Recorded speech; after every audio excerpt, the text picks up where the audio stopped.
সিংহ না, বাঘ না, সাপও না, পৃথিবীর সবচেয়ে ভয়ঙ্কর প্রাণী কোনটি? মশা।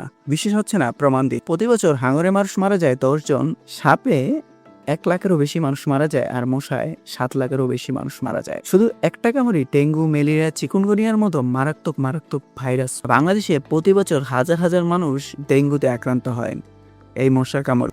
মশা পৃথিবীতে আছে প্রায় 3 কোটি বছর ধরে। ডাইনোসর বিলীন হয়ে গেছে, কিন্তু মশা এখনো রয়ে। জানো, শুধু মেয়ে মশাই রক্ত খায় আর ছেলে মশা মধু। তাহলে মশা মানুষের খোঁজ কিভাবে পায়? তোমার শ্বাসের কার্বন ডাই অক্সাইড, শরীরের ঘাম, এই গন্ধই মশাকে আকর্ষণ করে। বিজ্ঞানী বলছে ভিন্ন কথা। মশা থেকে পৃথিবী থেকে বিলুপ্ত হয়ে যায়, তাহলে কি হবে? মাছ, মাছি আর ব্যাঙের খাবার কমে যাবে, পরাগায়ন কমবে, পুরো বাস্তুতন্ত্র ভেঙে পড়বে। অর্থাৎ মশা যতটাই ক্ষতিকর, ততটাই পৃথিবীর জন্য উপকারী। তাই তাই এখন থেকে মশাকে আর ছোট ভেবো না। পৃথিবীর সবচেয়ে ভয়ঙ্কর প্রাণী কিন্তু মশা। ভয়ঙ্কর প্রাণী